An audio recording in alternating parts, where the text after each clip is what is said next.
Hi friends, I hope you're having a wonderful day. Well, tonight we're going to be taking a look at how the flower stand does overnight. School is back in session and our house, specifically where my flower stand is located, is a bus stop. So I've stopped selling daily bouquets and I've been selling only on the weekends and holidays. But something happened last weekend by accident that worked out really well. So I'm trying it again this weekend. So I had purchased some push lights on Amazon for the flower stand. I think I only paid about $10 for them, and I just stuck them inside to try to light up the back bouquets. Well, those lights stayed on last Saturday night. When I went to bed, there was 4 bouquets in the stand. When I woke up, there was only 1 bouquet in the stand. So tonight I want to try that again, because then instead of trying to sell 4 to 5 bouquets a day, maybe I can try to sell 8 to 10 over the course of the whole day, 4 in the morning and 4 overnight. So let's give it a try again and see what happens. So I noticed some questions on the last garden tour and on some previous flower stand setups asking how the theft issue is going this year. And friends, I can't tell you how thankful I am. No one has stolen a single bouquet this year, and that's the first time that has ever happened in 8 years of selling cut flowers. I have always had bouquets stolen. It's always just been part of the deal here. And I'm not really sure why no one's stolen the flowers this year. Now, I got a new flower stand, I'm accepting Venmo, and I did raise my prices. Just like always, all the bouquets are the same price, so they're all $20 no matter what. But I'm not sure what it is. But I'm just so thankful that for the first time ever, we're selling everything and no one is stealing the flowers or the flower stand itself. You might remember, I'm not even sure if I told you guys this, but someone actually stole one of my stands in a previous growing season. And since we haven't been having any theft, I've really been thinking about staying open every single weekend all the way until Christmas. My plan is to go ahead and do that. We're starting to put some apples out at the stand. Pretty soon here, I'm going to be selling pumpkins as well, big buckets of dried hydrangeas, almost like a floral bouquet or a bouquet bar. I did that once one year. Sometimes it works really well, sometimes it doesn't work at all, but I think I'll give it a try again because the hydrangeas are looking so good this year, and not a lot of them have been damaged by rain turning the blooms brown. Oh my goodness, look at this. Can you see that butterfly up on the birdhouse? So I think for now what we'll do is we'll head inside and get started on making some homemade apple butter.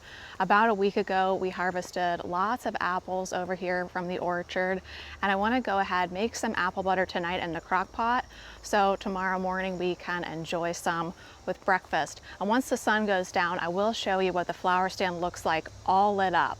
I love these crock pot recipes that use up a lot of produce because then you can just stick it all in, forget it in the evening, and then just blend it up. So we just need a few spices. We need some cinnamon, cloves, nutmeg.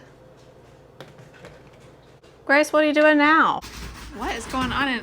Oh, what did you do, Grace?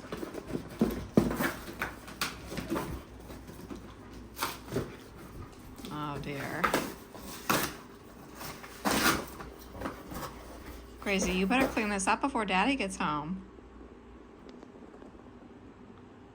You better clean this up. So we just need to core, peel, and chop about 24 apples. I think the recipe says 6.5 pounds.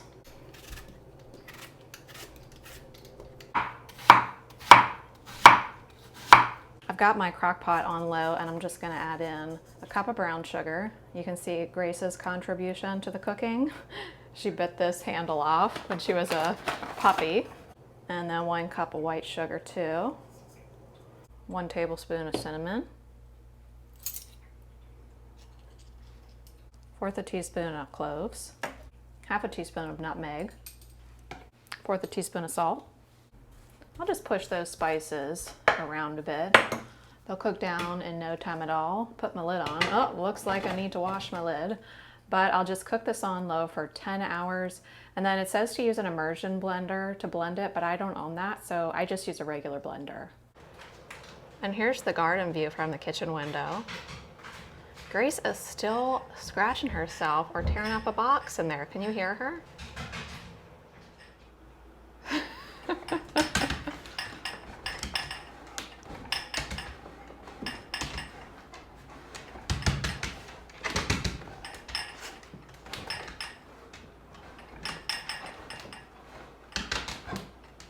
Gracie, sounds like you're tap dancing. You tap dancing? So we have two push lights inside the stand that are just held onto the stand with the tape that came with the push lights. I think I paid maybe $12 for two on Amazon. So we have the sunflowers, zinnias, still some feverfew, and lots of celosia at the flower stand tonight. It isn't quite as dark as it looks in the camera right now. And once it gets a little bit darker, we also have some solar lighting pointing at the stand. And it appears that Buddy is manning the flower stand this evening.